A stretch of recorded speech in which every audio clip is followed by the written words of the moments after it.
Hey everybody, I'm Matt. This is the 10-Minute Bible Hour podcast, and I hope you're watching The Mandalorian on Disney Plus because it is so stinking good, and it's good for everybody. And maybe you don't like Star Wars, and I can see that because it has not gone well lately. And maybe you don't like sci-fi, and I can see that because sometimes it feels a little elaborate and out there. And maybe you're worried about shows that are on streaming services. Sometimes it seems like they're filled with stuff that's a little bit dark that maybe I don't mind so much, but that maybe you find really off-putting. I'm telling you, you don't got to worry about any of this stuff. The Mandalorian is great. You are not getting a constant lecture about what you're wrong about politically. You are not getting moral superiority. You are just getting great storytelling, beautiful images, spectacular music, wonderful sound design, all while you follow a point of view character, a main character who is flawed and needs to figure some things out. And he's not a Mary Sue, and he gets beat up, and he has problems. But it feels more like a space western than it does a sci-fi show, and I think that's the genius of it. It's very episodic, and in these episodes, the Mandalorian, his name is Din Djarin, I think, goes around to these different locations on different planets, and it all feels like Shane or some other cowboy western where the gruff, rugged drifter cowboy with the heart of gold and the big iron on his hip rolls into the town, and he sees what's going wrong and he cleans it up. They even do see his spurs jingling when he walks into the space saloons, but there are no actual spurs on him. It's just amazing. But here's what's goofy about the main character in the show. You don't ever see his face because he's wearing a helmet all the time. It turns out that he's a part of a warrior cult that has all of these bizarre picky-unish rules about what you can do and what you can't do. And one of the biggest rules is you can't take off your helmet and other people can't see your face. Well, think about how much you have to give up if you can't take off your helmet. I mean, you can't eat with people or hang out with people. I mean, it really is probably going to affect your ability to love somebody, to know and to be known. And all of these things have affected the soul of this main character. And it makes him likable and empathetic.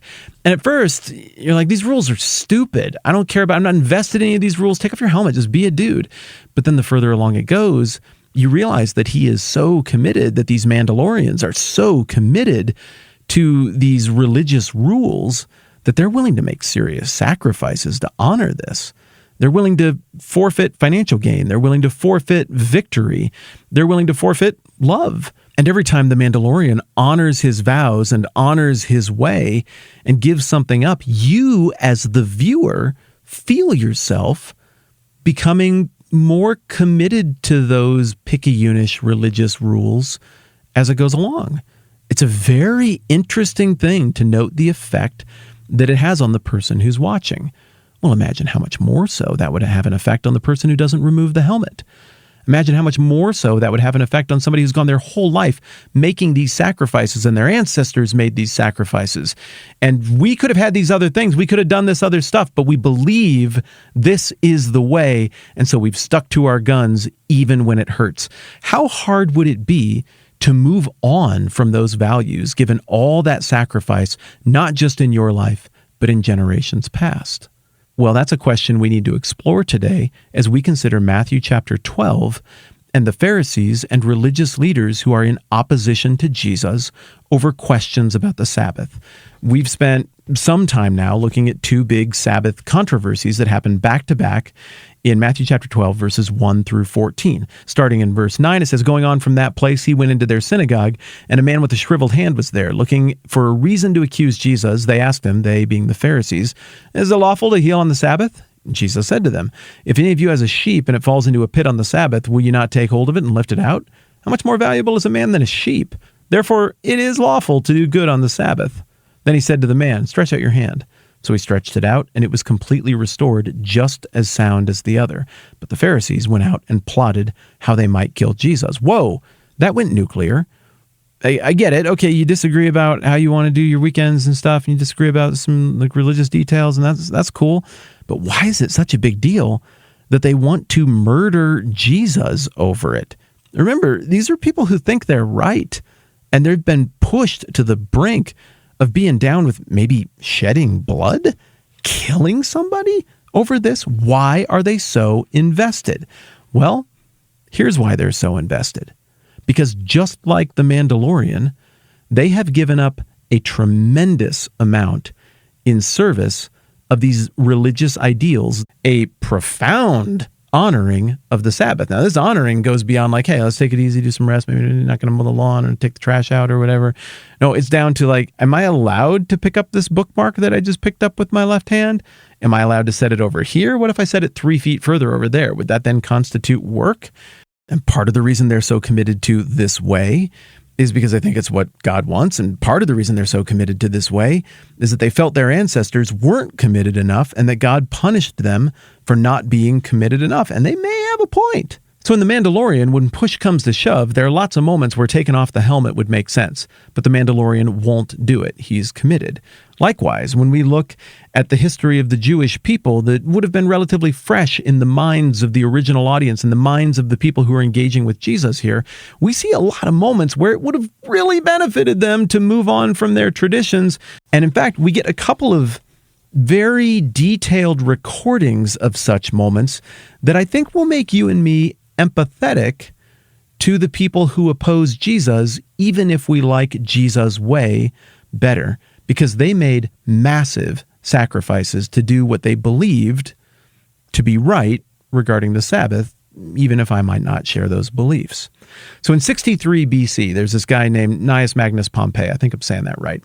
And Pompey is a part of the first triumvirate along with Julius Caesar. I mean, he's the big name. And this first triumvirate or trio of leaders in the late Roman Republic expand the boundaries of Rome and change things politically. And Pompey, in part, does this through conquest in the Eastern Mediterranean, bringing the different kingdoms into league with Rome and making them subject states.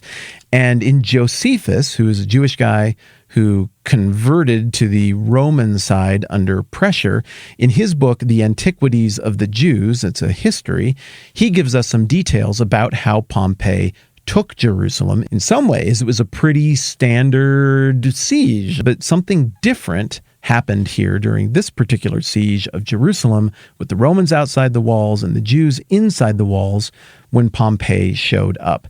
It says here in Book 14, Chapter 4 of Josephus's Antiquity of the Jews, and I'm reading directly from it. So this is an original first century source. It says, "But Pompey pitched his camp near the north part of the temple, where it was most practicable. But even on that side, there were great towers, so the Jews had defenses there.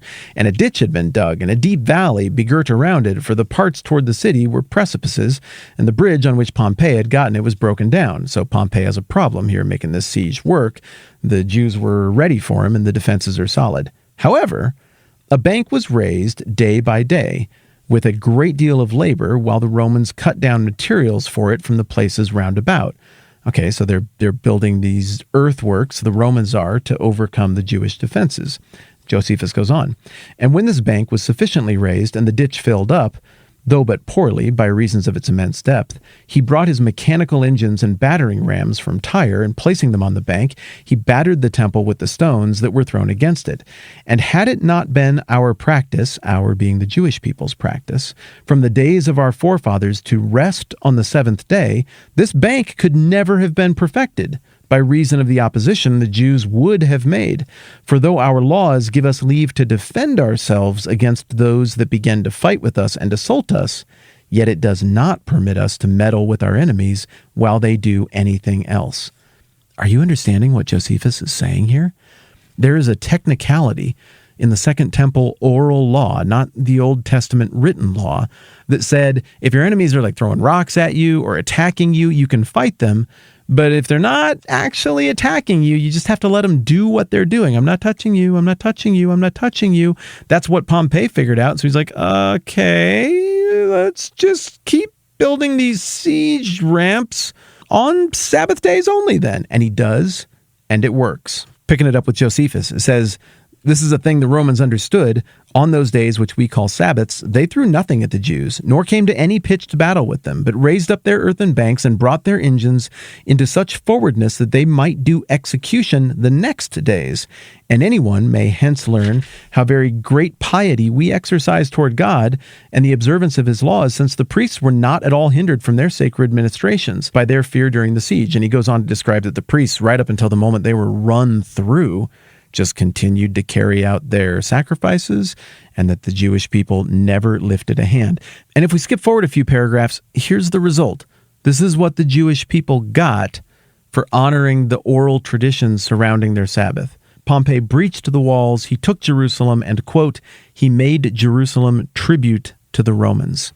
What Josephus is describing here is the event that ended the free state that the Maccabean rebellion brought about around a century earlier. These were free people. They weren't governed by anybody. They set up their own kingdom. They won all of these very costly battles. People died. There was suffering and carnage, but they threw off their Greek overlords, had their own kingdom, and then the Romans grow in power, and they show up, and they have this confrontation. And if they had just defended themselves, they could have warded off Pompey, but they didn't. You think that's going to stay with them in their cultural memory? Like, what if we just didn't fight Hitler that hard because he exploited some loophole in one of our can't remove your helmet, can't defend the walls on the Sabbath type traditions that we were absolutely married to?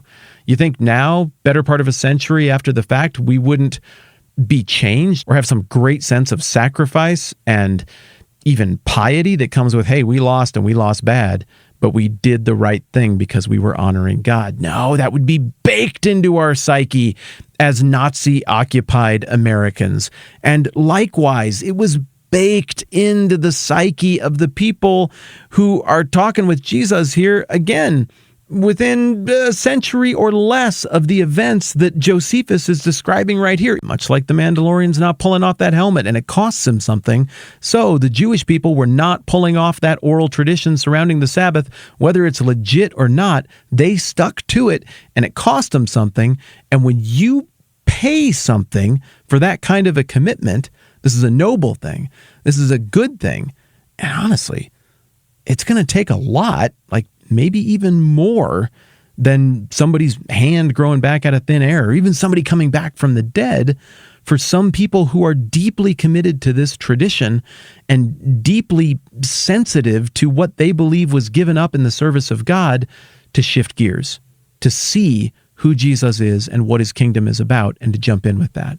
Very quickly, the reason we got to take time to think about stuff like this is because if we don't understand the quality of the critics of Jesus and we just make them into these goofball caricatures who are irrational and do only silly, ridiculous things, Jesus' actions make less sense and we understand the text poorly.